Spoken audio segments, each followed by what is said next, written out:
The broadcast is now starting. All attendees are in listen-only mode. Bonjour à tous, j'espère que vous allez tous bien. On va attendre 10h02 pour commencer, le temps que tout le monde se connecte.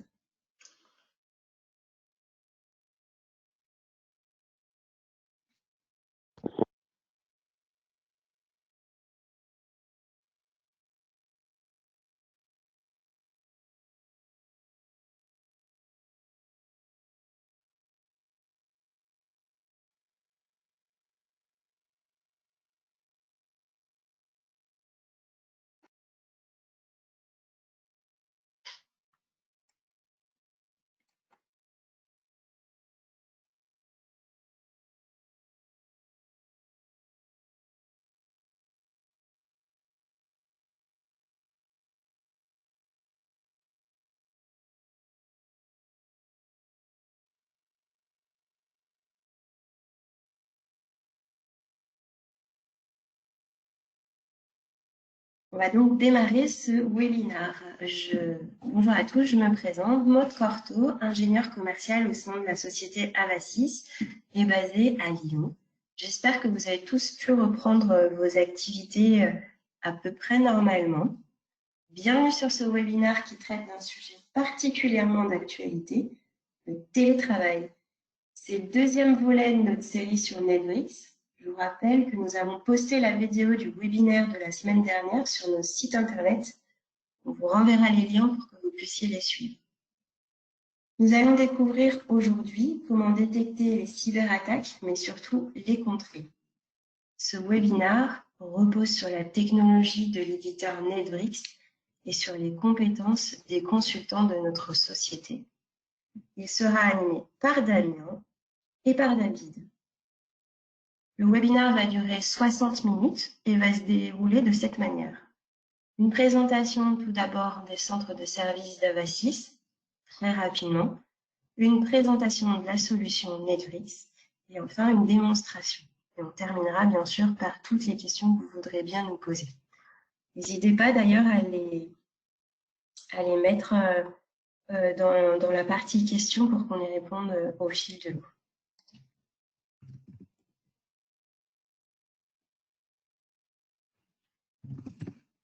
David, je te laisse. Merci. Voilà comment vous pouvez poser vos questions dans un petit tuto. Vous les écrivez et on y répondra au fil de l'eau sans problème.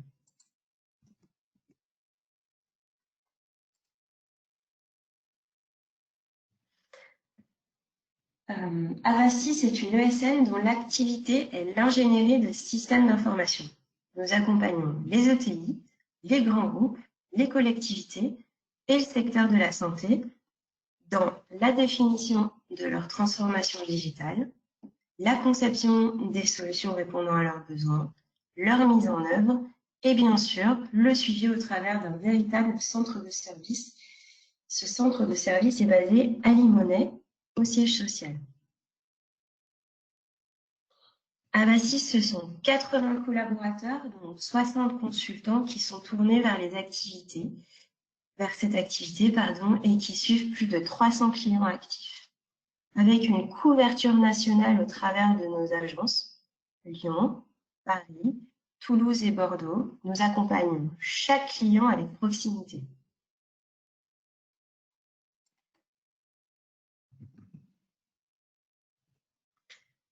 L'infrastructure est l'activité d'experts qui nous a conduit à créer des centres de compétences par domaine d'activité afin d'offrir le meilleur à nos clients. Nos centres de compétences sont l'infrastructure, la sécurité, le réseau et le système. Je vous laisserai lire le détail de chaque BU. Pour l'heure, nous revenons au sein du centre de compétences système et je vais vous laisser en compagnie de deux experts, Damien Écroard, ingénieur Netflix, et David Pérez, consultant système Avasys, qui va animer ce webinaire pour la présentation Netflix et la démonstration de la solution. Damien, David, je vous laisse la parole. Merci Maude, merci. David, est-ce que tu nous entends? Oui, je suis là, pardon, j'ai muté. Excusez-moi. Voilà. Donc, aujourd'hui, donc c'est la deuxième session, comme vous l'a présenté Maud, et nous allons donc continuer à vous expliquer donc les top 10 des choses à surveiller lorsque l'on met en place du télétravail. Nous avons vu 5 cas d'usage la semaine dernière. Aujourd'hui, donc, nous allons en voir 5 autres.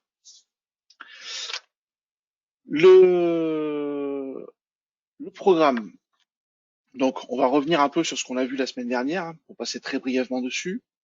On va voir quels sont les défis justement à relever sur les nouvelles choses que l'on va aborder aujourd'hui.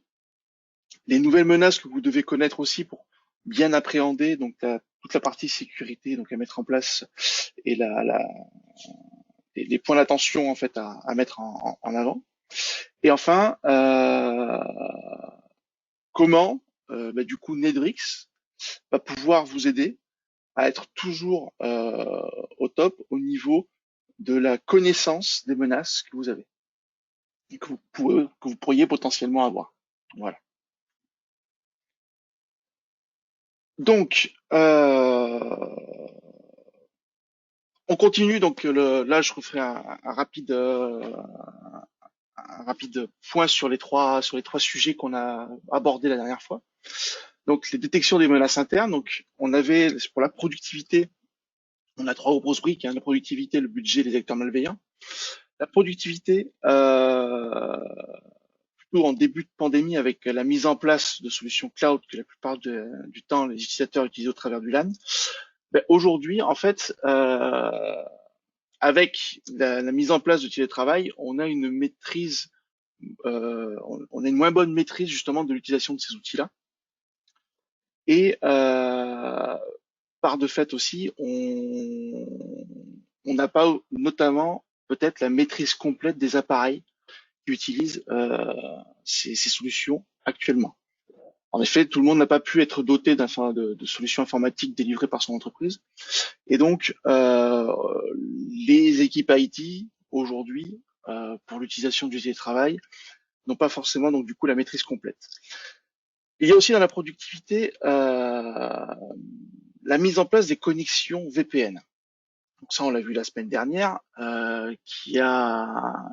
ces demandes de connexion ont explosé dû à la mise en place du télétravail. Et c'est cette gestion, nous avons parlé justement de la gestion des accès VPN et comment être assuré la sécurité des salariés par rapport à ce type d'accès-là. Et enfin, ce qu'on a vu aussi, c'est le maintien à jour des appareils. Comme je disais tout à l'heure, tout le monde n'a pas pu être embarqué avec une solution professionnelle délivrée par sa société. Donc des postes de type personnel utilisent aujourd'hui des ressources informatiques de la société. Et donc on n'a pas une maîtrise de la gestion de la sécurité au niveau de ces appareils-là, dans un premier temps, et dans un second temps pour tout le parc des postes délivrés par la société. Ce qu'il a été constaté, c'est que la politique de sécurité a diminué dans certains cas parce que les débits internet n'étaient pas suffisants chez les personnes. Et donc, alors quand on parle de politique de sécurité, c'est notamment toute la partie mise à jour des postes, hein, pour que les postes soient le plus protégés possible. Et donc, dans certains cas, ces stratégies-là ont diminué. En termes de budget, en fait, on peut aujourd'hui s'accorder à dire que la révélation des politiques existantes va influencer forcément les budgets qui vont arriver. Car en fait, il a fallu revoir en fait les modes de communication de la société de par le fait de cette mise en place de télétravail de manière brutale et conséquente. Donc ça passe par notamment donc les investissements qui ont eu lieu sur toute la partie collaborative, Teams, Slack, ce genre de choses. Il y a aussi donc c'est protéger donc justement toutes canaux de communication qui ont été mis en place rapidement. Donc ça, c'est ce qu'on a vu la semaine dernière. Et enfin, ça, on le redit, hein, mais je pense qu'aujourd'hui tout le monde le sait, je pense, essayer de l'appliquer au maximum, c'est la stratégie de mot de passe qu'il faut revoir pour justement protéger ces accès extérieurs et afin d'éviter justement une pénétration trop facile au niveau du SI. Donc, quand on parle de stratégie ici, c'est peut-être la repenser pour justement coller au mieux à la sécurité des applications. Enfin, la troisième brique qu'on a abordé, c'était les acteurs malveillants. Alors, qui dit acteurs malveillants ne dit pas forcément pirate. Les acteurs malveillants, ça peut être aussi tout simplement un utilisateur interne par mégarde, donc par méconnaissance en fait, avec aujourd'hui ce qui se passe sur les réseaux, mais aussi par ceux qu'on appelle les un peu touche à tout et qui se pensant être à l'extérieur du SI bah, peuvent du coup quand même essayer de chercher à faire une élévation de droit pour essayer d'un peu fouiller sur les serveurs, savoir ce qui se passe. Donc là sur cette brique là, donc on a vu justement comment maintenir une vigilance constante sur l'ensemble des actions qui sont menées sur le SI et aussi grâce à Nedrix préparer des plans de réponse aux incidents quand justement des incidents étaient détectés par la solution. Du coup, aujourd'hui, les nouveaux défis à relever. Donc ça, c'est ce qu'on va parler aujourd'hui. Donc on va reparler des nouvelles lacunes de sécurité que l'on a aujourd'hui par l'explosion du télétravail. On va parler justement aussi de la charge des services IT pour essayer de contenir ce flot de mise en place de production différente de ce qui se fait d'habitude. Et enfin, on va parler aussi sur la recrudescence d'activité de la part des pirates. Nous avons vu en fait par la mise en place du télétravail, en fait, notamment des cas qui sont apparus sur les lacunes de sécurité ou par urgence, en fait, des services informatiques ont publié directement les accès au SI par des connexions non sécurisées. Je prends un exemple tout simple, hein, c'est directement ouvrir le port 3389, donc URDP, à ses utilisateurs, sans filtrage et sans sécurité associée. Tout ça, c'est pas pour jeter la pierre, hein, c'est simplement pour répondre à une demande urgente de passage en télétravail. On a aussi donc les professionnels informatiques qui s'efforcent à faire face à tout ça. On va parler justement de qui, pour pallier, ça reprend un peu ce qu'on a vu la semaine dernière, pour pallier à l'explosion, à la charge de travail associée, les services IT ont d'un côté diminué la sécurité, ça on a vu la semaine dernière, par notamment la diminution des politiques de mots de passe pour éviter d'être surchargé de flots d'appels pour des problématiques d'accès et donc générer un mécontentement utilisateur. Et enfin, on va aussi reparler sur la recrudescence donc, des pirates. D'abord, quelques chiffres.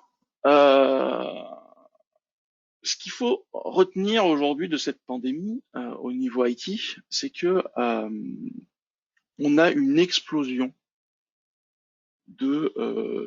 aujourd'hui de phishing, donc d'avancement, tentatives de phishing liées au coronavirus. On a des sociétés spécialisées dans la cybersécurité et qui traquent un peu ce qui se passe sur Internet, ont relevé un pic d'activité de 600%. Voilà.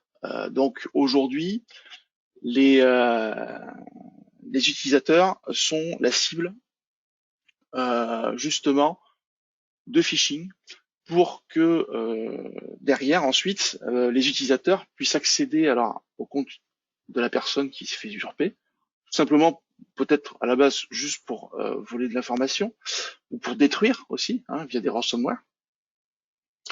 Donc ça c'est un fait aujourd'hui. On a aussi les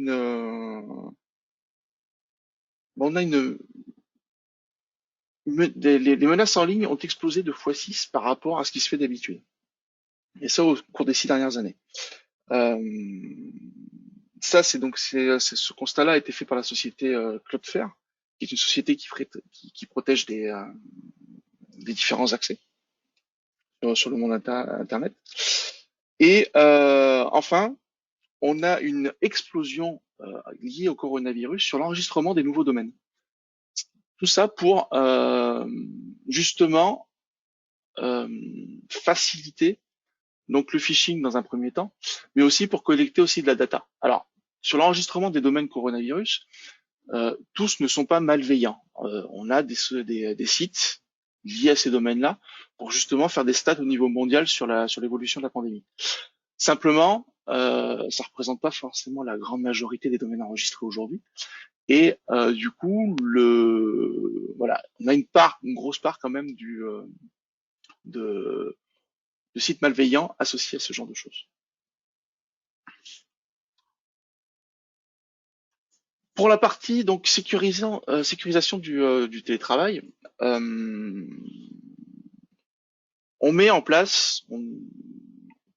parle de mettre en place justement des VPN de type nomade à l'ensemble des collaborateurs devant accéder au système d'information depuis l'extérieur.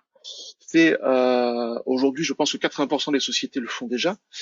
Comme je disais en préambule tout à l'heure, on trouve quand même des cas où le RDP est directement publié et donc du coup offre une fenêtre de tir énorme à toute activité malveillante sur le SI. On va parler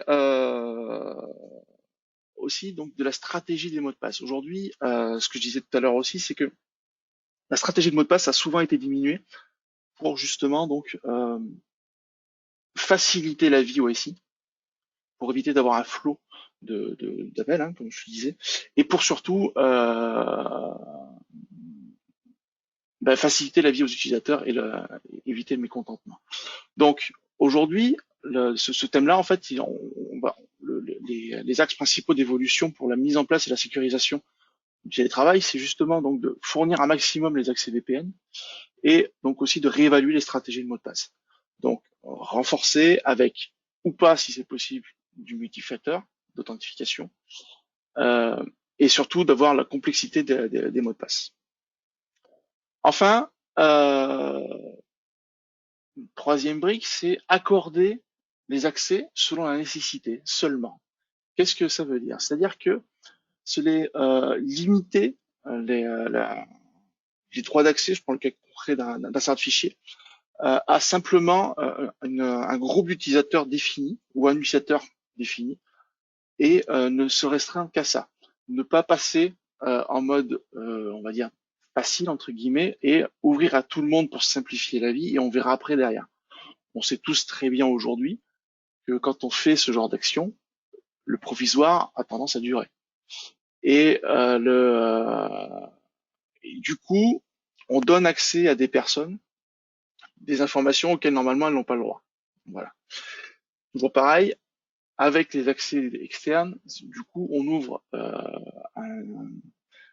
un champ des possibilités aux pirates à récolter encore plus de données. Et enfin, on en parle ici, mais je pense qu'aujourd'hui tout le monde le fait, on va parler des sauvegardes. Les sauvegardes, alors on parle souvent des sauvegardes online, mais aujourd'hui il faut aussi mettre un focus sur la partie offline. Pourquoi? Parce que les nouvelles technologies, les nouveaux virus ransomware notamment, sont capables aujourd'hui de corrompre en même temps les datas de production, mais aussi la partie offline. Donc, gardez à l'esprit que c'est un des piliers aujourd'hui de la sécurisation du télétravail. On ne parle pas forcément de sauvegarder les postes de travail en tant que tel, on parle simplement de sauvegarder les données pour assurer, en cas d'intrusion, la restauration rapide des données. Apprenez aux utilisateurs à être vigilants. Ça, cette brique-là, en fait, cela passe par déjà une formation à l'utilisation de l'outil informatique aux utilisateurs. Alors, par des formations, des cursus externes ou internes. Et surtout aussi, alors, formation de l'outil et de la sécurité, parce que ce n'est pas que l'utilisation des outils métiers de la société, mais aussi la sécurité du poste de travail en question et de son environnement, de ses outils informatiques. Mais aussi, ça vient aussi de l'information que le service IT doit délivrer à ses utilisateurs, notamment quand il y a des campagnes de phishing en cours. C'est un exemple, mais voilà, cette information doit être continue. Concernant le cas l'outil le plus utilisé aujourd'hui, je pense, par la plupart des sociétés, la messagerie, on a ici 4 points sur lesquels on porte la vigilance au niveau des utilisateurs. C'est-à-dire que il faut que les utilisateurs de la messagerie aient ces 4 notions et habitudes à faire lorsque ils reçoivent un mail. La première, c'est vérifier les expéditeurs. Aujourd'hui, les campagnes de spear phishing, le spear phishing, c'est se faire passer pour quelqu'un d'autre pour demander des rançons notamment ou faire des virements. En fait, ça commence tout simplement déjà avec le phishing par le changement d'un caractère peut-être dans le nom ou le prénom, ou alors c'est un point au lieu d'un tiret sur l'adresse mail. Donc c'est apprendre aux utilisateurs à être vigilants vis-à-vis de ça, pour être sûr que l'expéditeur est bien connu. La deuxième des choses, c'est la gestion des pièces jointes. Habituer l'utilisateur final à avoir ce réflexe de est-ce que j'attendais une pièce jointe de cette personne. Déjà, est-ce que l'utilisateur je le connais et est-ce que je devais recevoir quelque chose. Ne serait-ce que déjà pour habituer et pour éviter en fait tout souci qui pourrait arriver, parce qu'on sait très bien aujourd'hui, les crypto-lockers arrivent principalement par ce type de pièce jointe. Et l'ouverture en fait de ces documents-là fait que voilà, après on contamine tout le parc. La troisième des choses, c'est vérifier les liens contenus dans les emails. Pareil, donc ça c'est pour une campagne de phishing en fait, et donc habituer les utilisateurs à ce que à avoir le réflexe de passer la souris sur le lien pour vérifier que l'URL affiché correspond bien à ce qui est annoncé dans le mail dans un premier temps, voire aussi du domaine de l'expéditeur. Donc par ces 3 actions simples, en fait, limiter la corruption ou le dommage causé par des outils malveillants à votre système d'information. Et enfin, la 4e brique, c'est apprendre aux utilisateurs à signaler toute activité suspecte. On sait qu'en ce moment, avec le télétravail, les services IT peuvent être fortement sollicités pour des requêtes, comme je l'expliquais tout à l'heure, les changements de mot de passe, la sécurité, ce genre de choses. Mais je pense qu'il est important de prendre en compte les requêtes aussi utilisateurs en disant « Ah, je pense qu'il se passe peut-être quelque chose ». Le peut-être quelque chose pour un utilisateur lambda, en fait, ça peut être tout comme ça peut être rien. Simplement, c'est le service IT qui va pouvoir justement le catégoriser correctement. Voilà, donc c'est quelque chose à donner en information aux utilisateurs, à ne surtout pas hésiter à appeler le service IT.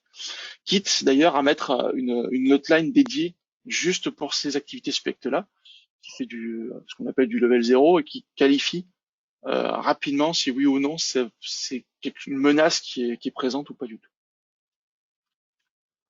Alors, en quoi Netflix peut vous être utile? Aujourd'hui, donc, les 5 cas d'usage que l'on va voir, on va parler dans un premier temps des attaques par brute force. Alors, aujourd'hui, l'attaque par brute force, je pense que tout le monde sait ce que c'est. C'est donc un utilisateur malveillant qui récupère un compte, enfin, du moins le compte utilisateur mais sans le mot de passe, et justement cherche via un dictionnaire à forcer ce mot de passe, ce mot de passe avec un dictionnaire qu'il a avec lui, un dictionnaire de mots de passe. Donc, en fait, on va générer forcément des tentatives de connexion. C'est ce que l'on va voir arriver et que l'on va pouvoir détecter facilement avec Netrix Auditor for Active Directory. Enfin, on va sécuriser aussi la serveur critique. Alors, serveur critique, c'est selon la définition que vous donnez à la criticité de vos serveurs. Typiquement, le serveur SGB d'Oracle est critique parce qu'il porte l'ensemble de vos données, aussi bien sur la partie application métier que sur la partie ERP, CRM, ce genre de choses, alors que le serveur WSUS, lui, n'est pas forcément critique. En fait, donc Netrix Auditor pour nos serveurs va permettre de vérifier et de surveiller plus attentivement ces serveurs que l'on va définir comme critiques.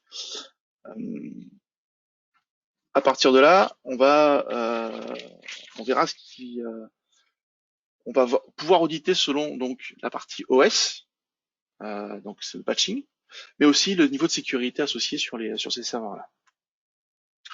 Enfin, on va pouvoir identifier les augmentations de privilèges. Aujourd'hui, on est capable avec Netrix Auditor, Active Directory, de voir si l'utilisateur 1 est passé admin, enfin dans un groupe d'administration un peu plus élevé que normalement il devrait être, et donc surveiller en fait les niveaux d'augmentation de privilèges qu'il reçoit. Aussi bien sur la partie donc Active Directory, mais c'est aussi sur l'augmentation au niveau des serveurs de fichiers notamment pour les accès. Enfin, on va pouvoir détecter aussi toutes les activités des ransomware sur la partie filer. C'est-à-dire que le comportement d'un ransomware aujourd'hui, c'est de crypter à la volée l'ensemble des documents qu'il va pouvoir avoir. Et donc avec file server, on va être capable de voir ce type d'activité qui se passe sur un serveur et de stopper, donc d'avoir des plans d'action à ce genre de comportement qui vont être la désactivation typiquement du compte servant à faire le cryptage sur les serveurs. Et dans un second temps, peut-être aussi lancer la restauration des backups. Tout ça piloté via Netrix en tant que plan d'action sur événement. Et enfin, on va donc repérer les comptes compromis. Alors, qu'est-ce qu'un compte compromis? Un compte compromis, c'est un compte utilisateur, utilisateur lambda de la société, et qui partage en fait son compte et son mot de passe à d'autres personnes de la société pour justement que ces dernières puissent bénéficier des accès plus élevés à certaines informations au niveau du SI. Ça fait partie des comptes compromis. Et en fait, donc avec Netrix Auditor et Data Classification, on va être capable de tracer en fait au moment où on va désactiver le compte de la personne, ou du moins quand on synchronise avec le service RH, que vérifier si son compte est toujours utilisé ou pas par d'autres utilisateurs. Et donc on va pouvoir, avec ces deux briques-là, repérer et donc corriger, donc à savoir peut-être mettre les droits aux bonnes personnes, ou alors tout simplement fermer les accès. Comment fonctionne Netrix? Alors, Netrix, en fait, fonctionne par des sources de données. Aujourd'hui, donc, on a une multitude de sources de données.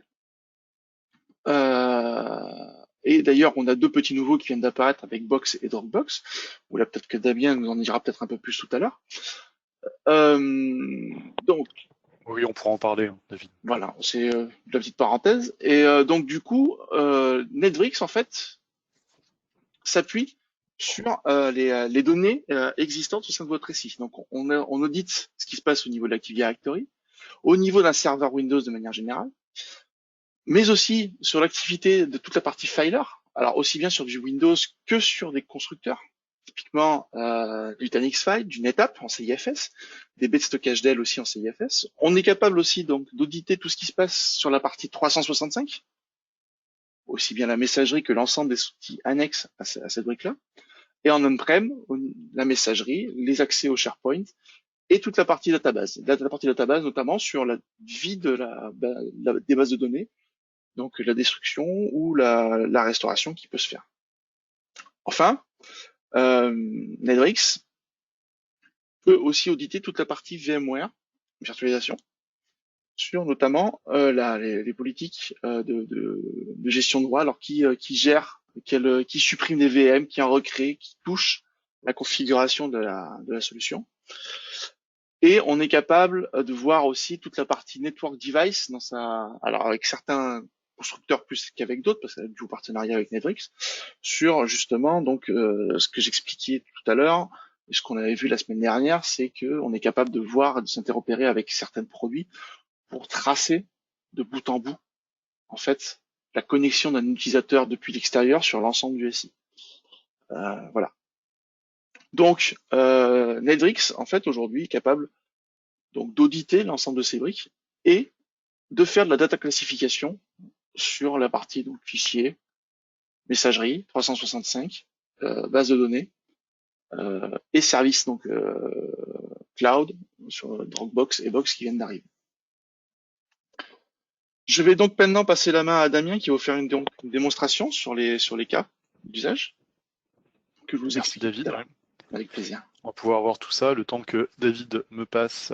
On va faire un petit jeu de chaises musicales lorsqu'il va me passer le présentateur. Voilà. Yes. Parfait, merci. Et là, je vais vous partager mon écran. Hop, et voilà. Normalement, vous devriez voir la console. Je vais vérifier que vous voyez bien l'élément. Oui, vous voyez bien la console Netrix Auditor. Donc ce que vous voyez là, c'est la solution Netrix Auditor, telle qu'elle pourrait être d'ailleurs dans votre environnement, sur votre système d'information. L'idée de la solution, comme le disait très bien David, c'est de pouvoir adresser différents cas d'usage. Donc là, aujourd'hui, on fait un petit focus particulier sur le télétravail. Alors, le télétravail a pris un peu plus d'importance dans les mois qui nous ont précédés par rapport à la crise sanitaire, mais le télétravail était déjà présent depuis de nombreuses années dans beaucoup de structures, plus ou moins à grande échelle. Donc la solution adressait déjà ces points-là, et elle s'inscrit complètement dans la sécurité du système d'information sur différents aspects. Donc, avant de vous parler des cas d'usage bien particuliers, juste pour vous brosser les grandes lignes de la solution, comment elle fonctionne, vous le voyez ici, une interface unique, une console unique pour gérer les différents aspects de la solution, à savoir la partie investigation, on aura la capacité de faire de la recherche, on le verra après pour illustrer les cas de David, notamment sur de la recherche d'activité par rapport à un utilisateur, par rapport à une action, par rapport à une source de données spécifique. Les différents rapports, ces différents rapports vont avoir différents axes, des rapports plutôt orientés décision, analyse, des rapports très techniques par source de données, des rapports plutôt par gouvernance, qui vont s'inscrire par exemple dans une démarche RGPD, ou dans une démarche par exemple ISO 27001, ou dans d'autres aspects normatifs ou réglementaires. La partie, donc ce que l'on appelle chez nous des monitoring plans, tout ce qui va être source de données, on le reverra après, on est capable d'adresser une multitude de sources de données, et différents éléments comme la gestion des alertes pour que vous soyez notifié sur des comportements à risque, sur des actions qui ont été faites sur votre système d'information, pour vous abonner aussi, tout ce qui va être abonnement aux différents rapports ou aux différentes alertes, l'état de santé de la plateforme, et différents tableaux de bord qui vont être préconfigurés pour adresser différents cas d'usage. Alors, comment fonctionne la solution? David vous l'a dit tout à l'heure, on va définir des sources de données. Donc ces sources de données sont vraiment diverses et variées. On en voit une multitude là sur cette plateforme de démonstration. Ce que l'on retrouve très fréquemment chez la plupart de nos clients, c'est d'abord la brique vraiment Active Directory, qui va vous permettre de comprendre qui est présent sur votre système d'information, qui a accès à quoi, qui fait quoi, que ce soit d'un point de vue activité au sens littéral de l'Active Directory, ouverture, fermeture de session. Donc un cas d'usage que l'on a eu sur ces ouvertures et fermetures de session, par exemple, c'était est-ce que j'ai la capacité avec l'outil de pouvoir répondre aux demandes des ressources humaines ou aux demandes du service informatique ou aux demandes de la direction, d'identifier les personnes qui se connectent, à quel moment elles se connectent, est-ce qu'elles se connectent bien dans les plages qui ont été adressées en termes de connexion à distance. Donc l'outil, oui, va pouvoir vous donner cette visibilité-là, à savoir précisément qui s'est connecté. Donc là, on voit un exemple très concret, différents utilisateurs présents sur ma plateforme, le nombre de connexions qu'ils ont pu faire, la tranche horaire qui nous intéresse, et ça vous permet très rapidement de générer un rapport et d'avoir la visibilité sur ce type d'activité. Là, on est en dehors des heures ouvrées. Bon, on pourrait très bien, on a eu des demandes d'ailleurs avec David, de personnes qui souhaitaient avoir cette visibilité par rapport à des demandes et d'éléments à fournir au niveau de l'État pour tout ce qui est demande de chômage partiel, de travail en décalé, etc., pour avoir des crédits d'impôt, j'arriverai à le dire, au niveau de l'État. Donc la solution va s'inscrire aussi bien dans une démarche sur la gestion de la cybersécurité, mais aussi dans une démarche d'exploitation au quotidien pour vous donner de la visibilité sur de l'activité pour tous ces cas d'usage. Et tous les rapports que je vais vous présenter, toutes les vues que je vais vous présenter, à chaque fois, vous aurez la possibilité de vous abonner à cette vue ou à ce rapport, quel qu'il soit. On aura toujours l'option de faire un abonnement, de définir le ou les destinataires, la méthode avec laquelle on va recevoir le rapport, soit attaché en pièce jointe, soit on va le déposer dans un partage pour que d'autres personnes y aient accès. Également, à chaque fois, la possibilité d'exporter en direct le document que l'on va voir, donc en Word, Excel, PowerPoint. Donc ça, le PowerPoint est très souvent utilisé pour des réunions, que ce soit un comité de direction, pilotage, une réunion de service, pour discuter d'un élément.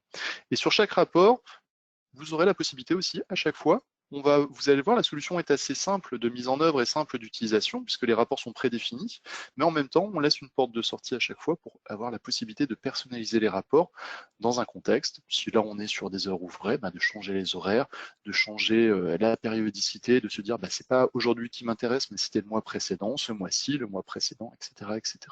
Donc, toujours cette possibilité de régler les choses finement. Donc là, on est vraiment sur le cas d'usage où on va identifier l'activité au niveau de l'Active Directory. Si on reste sur l'Active Directory, et les cas d'usage que l'on a pu voir avec David, c'était la capacité, à travers la notion de télétravail, pour des utilisateurs et surtout pour les services informatiques, de pouvoir suivre la vie de leur système d'information malgré le fait qu'ils soient à distance.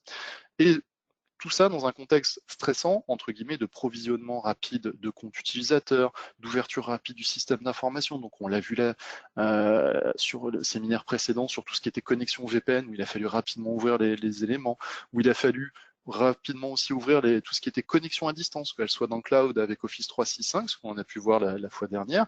Et là, aujourd'hui, on verra le cas d'usage de tout ce qui est bureau à distance. On a eu beaucoup de sociétés qui ont dû ouvrir leur bureau à distance, et des fois même dans des conditions de sécurité très, très light, mais pas par envie, mais plutôt pour être pragmatique et efficace pour donner de l'accès à des applications métiers où il fallait aller assez vite. Donc ce que nous ont demandé ces équipes informatiques, c'est de dire, voilà, moi j'ai ouvert mon système d'information de façon rapide, mais est-ce que j'ai la possibilité avec l'outil, de façon simple, de comprendre déjà comment est l'état de santé de mon système d'information, est-ce que j'ai des éléments à risque, est-ce que j'ai augmenté ma surface d'exposition par rapport à cette ouverture sur l'extérieur. Donc pour ça, oui, on a des tableaux de bord qui sont préconfigurés, donc les trois qui sont ici. Si on utilise le premier, la vue globale de l'entreprise, ça va vous donner une vision sur, par exemple, si je me positionne sur les 30 jours précédents, des graphiques simples à comprendre sur le nombre d'événements de sécurité qu'on a pu avoir sur les jours précédents, les semaines précédentes, les tendances d'échecs au niveau des différentes sources de données. Donc là, on voit qu'on a eu beaucoup d'échecs sur la partie Active Directory. Là, on a des calmes, on a des plats par rapport peut-être à des week-ends. Les tendances d'accès aussi à mes données. Est-ce que j'ai des pics de suppression? Est-ce que j'ai des pics de modification? Est-ce que j'ai des pics de lecture qui pourraient être dus à un compte qui a été compromis au niveau de l'Active Directory par ce que vous disiez, David, tout à l'heure à très juste titre, une campagne de phishing, une personne qui s'est fait usurper son compte, et on l'a vécu malheureusement sur notamment les environnements Office 365, une personne sur un client commun qui a répondu à une campagne de phishing, qui s'est fait usurper son compte en renseignant ses logins mots de passe, et la structure a vu tout de suite au niveau de l'activité un pic au niveau de tout ce qui était lecture de certains documents, et lorsqu'elle a cliqué sur ce pic d'activité, la solution instantanément lui a présenté où était cette source de données. Donc là, on voit en l'occurrence que c'est dans son environnement SharePoint, donc online, mais on aura exactement le même type de visibilité dans un environnement de serveur de fichiers traditionnel. Donc cette vue globale de l'entreprise, déjà par votre connaissance de votre système d'information, vous pouvez identifier des éléments très rapidement. On a également le top 5 des utilisateurs qui font le plus de modifications, qui est ici, le top 5 des serveurs qui ont reçu le plus de modifications, et les différents types de sources de données par nombre d'événements. Donc sur cette plateforme, on voit qu'on a beaucoup d'activités Oracle, mais ce qui n'est peut-être pas le cas chez vous, donc on peut désactiver cette partie Oracle. La partie, je ne sais pas, Exchange, SharePoint vous intéresse moins, c'est peut-être la partie online, ou à l'inverse. On est capable aussi de voir les environnements VMware. Bref, là, ça vous donne une idée de ce qui s'est passé sur votre système d'information. Si vous vous dites, voilà, je veux savoir précisément ce qui s'est passé sur mes environnements Windows Server, puisque j'ai ouvert mon application métier sur l'extérieur, supérieur, vous cliquez dessus et on passe automatiquement dans la vue d'investigation qui vous donnera toujours précisément qui a fait l'action, à quel moment, quelle est l'action qui a été réalisée ou tentée, puisqu'on va identifier les deux, à chaque fois la réussite et l'échec, à quel moment et quel est l'objet qui est concerné. Donc là, on est sur une activité d'un Windows Server. Donc on voit qu'une application, en l'occurrence, a été installée sur un environnement Windows Server. On voit qu'ici, elle a été ajoutée. On va voir aussi par quel utilisateur ça a été ajouté, à quel moment ça a été fait. Et là, ça vous permettra d'identifier est-ce que ça respecte bien vos stratégies de sécurité. Et ça de façon très pragmatique. Donc ça, c'est vraiment la vue globale de l'entreprise. Et avant de pouvoir réagir sur un événement de sécurité, il faut bien connaître son système d'information. Donc on a un autre tableau de bord qui est présent pour ça, c'est ce qu'on appelle ici la gestion du risque, le risk assessment. Et si je clique dessus, ça vous donne à un instant T l'état de santé de votre système d'information sur différents éléments clés. Ça va vous donner l'état de santé, par exemple, sur tout ce qui est compte et ordinateur dans votre environnement Active Directory. Est-ce que vous avez des comptes avec des mots de passe qui n'expirent jamais? Est-ce que vous avez des comptes avec des mots de passe qui ne sont pas requis?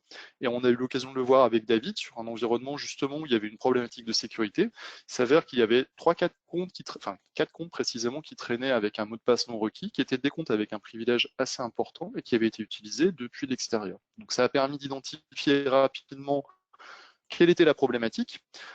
C'est une vue qui est à la fois technique et non technique, puisque une personne technique va pouvoir réagir par rapport aux éléments qui lui sont donnés, c'est-à-dire que si elle double-clique, on aura concrètement des éléments pour savoir quels sont les comptes concernés, par exemple, ou quelles sont les machines concernées, ou quels sont les groupes concernés.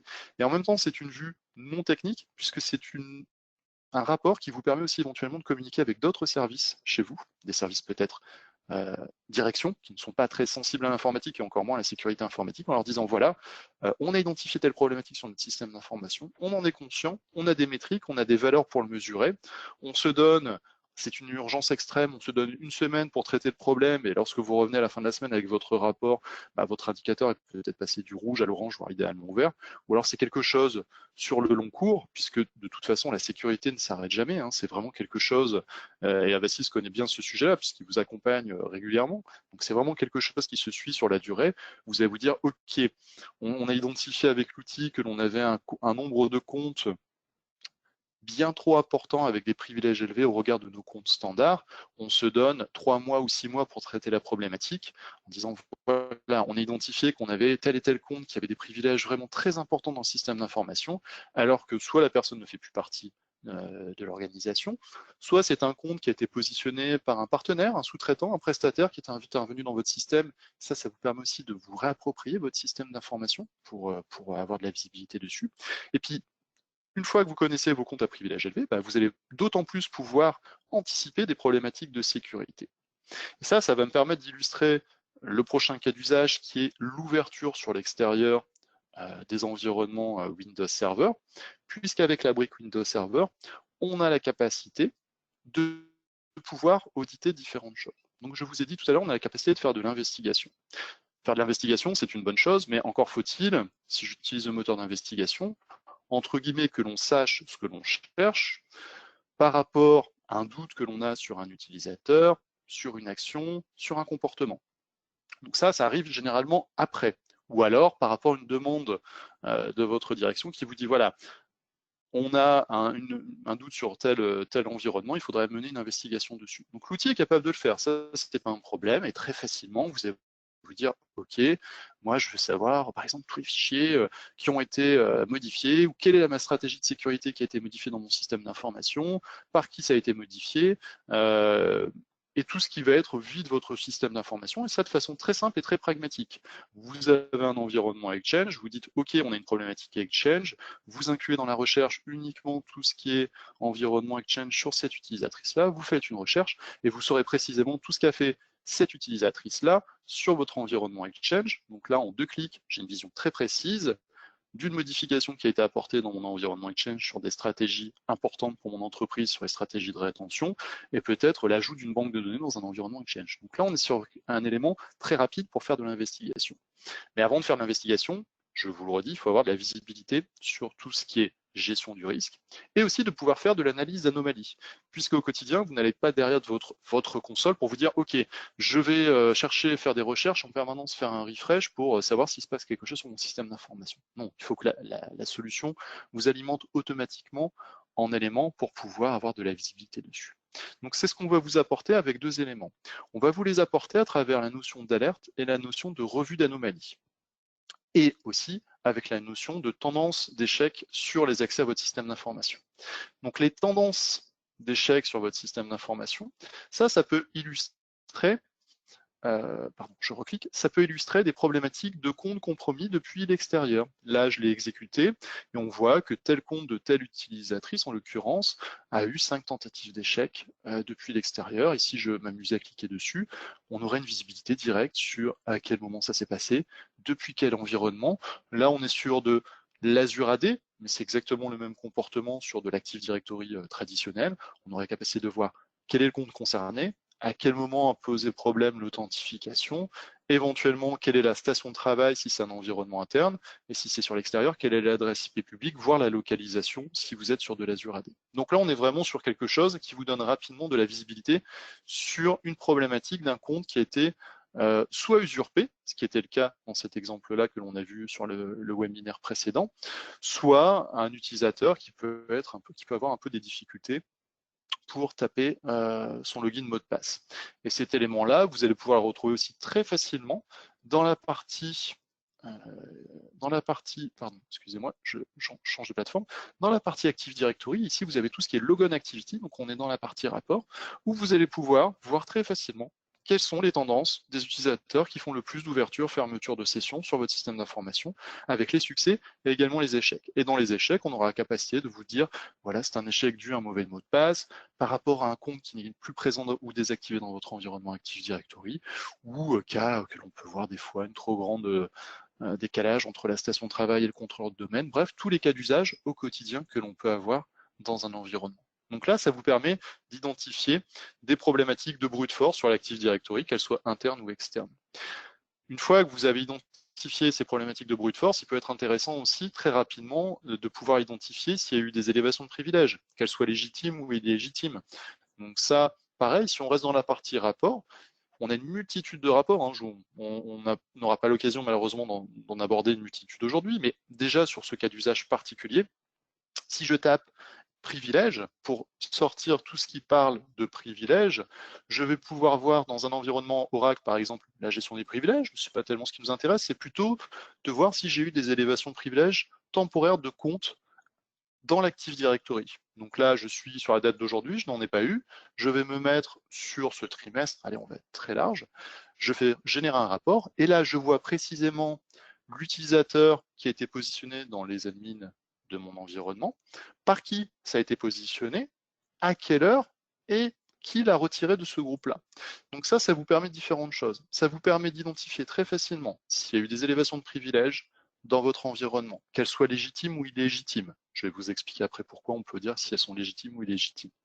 Qui l'a fait, à quel moment, et est-ce qu'on est revenu dans une situation initiale? Parce que si on n'a pas le retour arrière, ça vous permet aussi, vous, de pouvoir anticiper un retour arrière. Ça vous permet aussi de suivre, par exemple, si vous avez des partenaires, des sous-traitants qui interviennent sur votre système d'information et qui ont fait ces modifications de façon intentionnelle ou non intentionnelle. Ça vous permet aussi de vous dire, OK, là, on a eu une élévation de privilèges, très bien.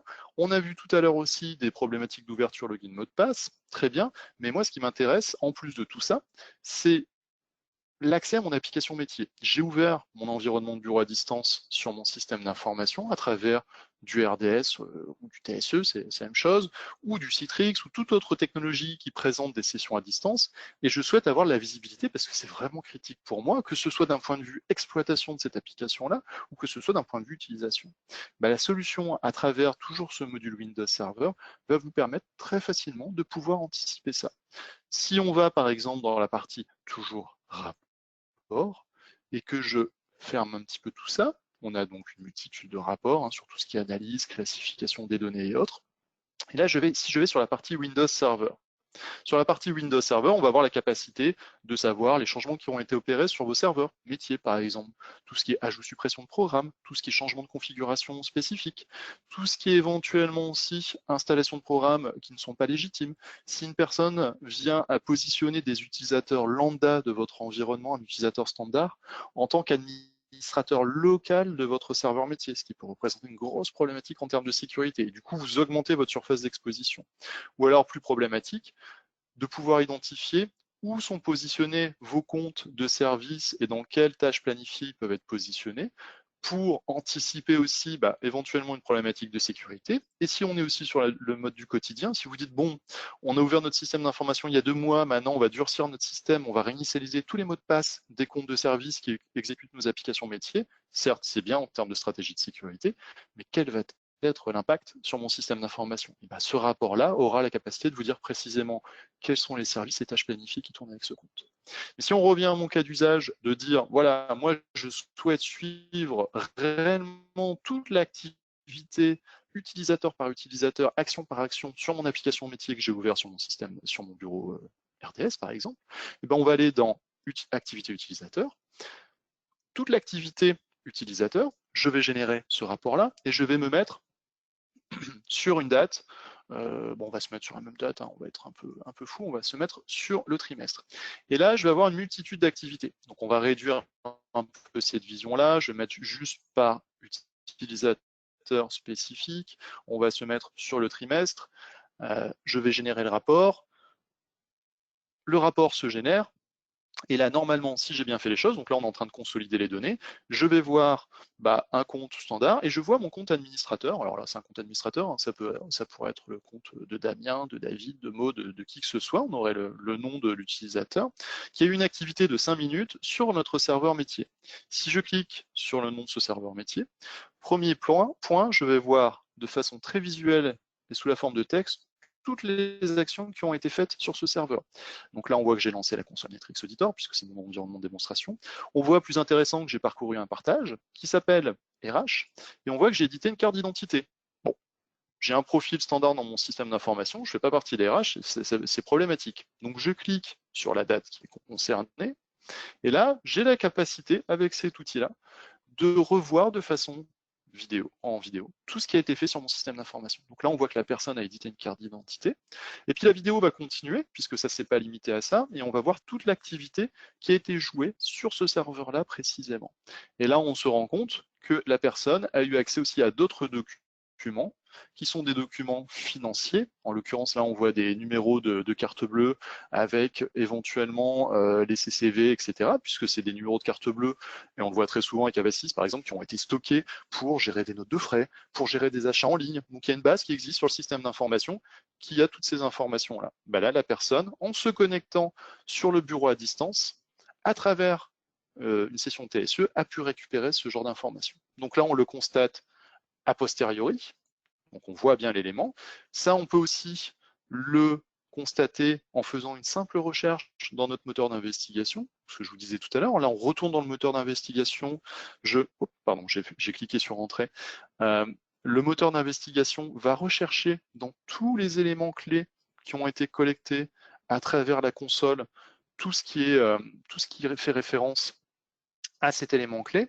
Et à partir de là, vous pourriez très bien créer une alerte, et cette alerte vous informerait en temps réel qu'une personne a édité ce document, qu'elle l'a supprimé par rapport à un contexte métier qui est important pour vous. Et là, je vois le temps qui file, il nous reste quelques minutes, donc je vais un tout petit peu accélérer. Donc la solution par rapport au cas d'usage dont David vous parlait tout à l'heure, a la capacité d'identifier tout ce qui est compte, activité, la partie Windows Server, qu'elle soit au quotidien sur tout ce qui est modification apportée, que ce soit sur l'ouverture de votre environnement à distance. On a la capacité de faire de la gestion de risque pour vous donner un instantané. On peut faire aussi une revue d'anomalies. Cette revue d'anomalies, on est vraiment dans la logique que vous ne soyez pas en permanence derrière votre console, mais que ce soit la solution qui vous alimente en information. Et là, ça vous donne un top de vos utilisateurs qui représentent le plus grand risque sur votre système d'information par rapport à tous les éléments qu'ils ont pu faire sur votre système d'information. Donc si je prends Dolores, je vois qu'elle a créé des fichiers potentiellement dangereux, je vois qu'elle s'est connectée sur un serveur qui est critique pour vous, et des choses plus concrètes qu'on a eu malheureusement souvent vues il y a quelques mois en arrière avec Avasys, et encore les semaines qui sont passées sur tout ce qui est suppression en masse de fichiers. Donc la solution est capable de vous dire, voilà, on a détecté une suppression en masse de fichiers à tel moment, par tel utilisateur. On peut voir le détail de cet enregistrement, donc ça permet de savoir précisément quel est l'utilisateur qui est responsable de cette action. Quel est l'utilisateur, pas l'utilisateur, pardon, quels sont les fichiers concernés, à quel moment ils ont été supprimés, depuis quelle station de travail. Et là, différents cas d'usage, soit c'est une action malencontreuse d'un utilisateur, pourquoi pas, donc ça vous permet de savoir précisément les deux documents à restaurer, soit je ne vous le souhaite pas, mais ça peut être un crypto-locker, et là on ne serait pas forcément dans une suppression, mais dans des lectures ou des modifications en masse, donc on a aussi des alertes prépositionnées par rapport à ça pour vous accompagner dessus, et toujours dans une optique pragmatique, ça permet de savoir quel est l'utilisateur ou l'utilisatrice concernée, de pouvoir éventuellement aussi resensibiliser la personne sur les bonnes pratiques informatiques, de restaurer rapidement les données. Ça, on est vraiment dans une démarche qui s'inscrit globalement dans la revue d'anomalies. Et là, on est vraiment très court en termes de temps. Au niveau aussi gestion du risque, ce qui peut être très intéressant aussi pour vous, c'est certes, vous avez eu des données qui ont été supprimées, modifiées, voire qui ont été malheureusement extraites de votre système d'information sur l'extérieur, mais le plus important pour vous, c'est de savoir quel est ce que contenaient ces données.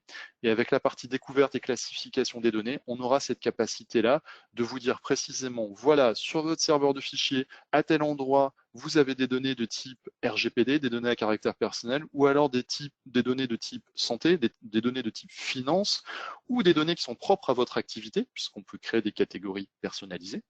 On vous dira très facilement où sont ces données, la donnée qui est concernée, qui a eu accès à ces données et qui peut avoir accès à ces données. Et dans la notion de qui a eu accès à ces données, eh ben, ça vous permettra de dire, OK, on a eu une problématique de sécurité, on sait que tel compte est concerné, mais si je regarde dans l'activité relative à toutes mes données qui sont sensibles ou confidentielles ou importantes pour mon système d'information, ben, au regard de ce que je vois dans les rapports d'activité, ce ne sont pas des données à caractère sensible qui ont été impactées. Donc en termes de communication, que ce soit interne ou externe, je ne vais pas avoir le même type de communication, le même type de réaction. Voilà très rapidement. Alors, je suis désolé, on est très court en termes de temps.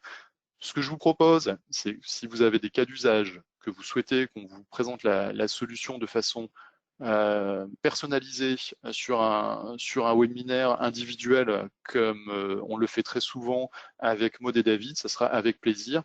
Et je vais laisser la parole à David pour conclure la présentation.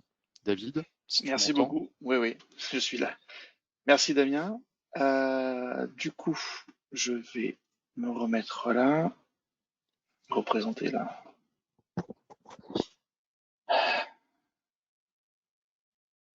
Alors, hop, je pense que tout le monde voit, c'est bon. Donc, comme le disait Damien, en fait, on est capable maintenant de vous accompagner si vous souhaitez une démo un peu plus personnelle. Donc ici, vous allez retrouver l'ensemble des liens vous permettant déjà de voir un peu comment ça se passe. Alors, dans le navigateur, ça va être une version très light, mais ça vous donnera un ordre d'idée. Vous pouvez avoir aussi un accès gratuit sur le site de Netflix directement. Et bien sûr, comme le disait Damien, on est là pour vous accompagner et si vous avez des sujets, ce sera avec plaisir qu'on y répondra. Si vous avez des questions, ben, n'hésitez pas à le poser sur le chat. Quoi qu'il arrive, si on n'a pas le temps d'y répondre, parce que c'est vrai que là, il est l'heure presque, on vous répondra par mail. Le temps a filé très vite, oui, oui, tout à fait. Ça. Oui, oui, bon, on pourra bien sûr, on recevra les différentes réponses et les différentes questions, pardon, et on pourra y répondre offline. Et vraiment, ce que l'on vous propose avec David et Maud, bien sûr, mais vraiment avec David, si vous le souhaitez, on peut très rapidement mettre en place à la fois une présentation individuelle, mais si vous le souhaitez aussi, une évaluation de la solution sur votre système d'information. C'est l'histoire de quelques heures pour mettre en place la solution sur un environnement de test, que vous puissiez jouer avec. Et avec David, à la fin de ce test, on vous fait une restitution sur ce que l'on a constaté, sur vos cas d'usage et autres. Voilà. On vous remercie en tous les cas pour votre temps.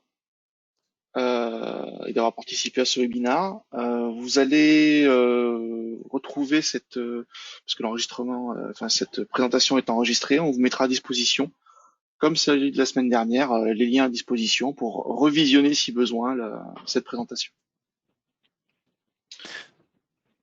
Merci beaucoup.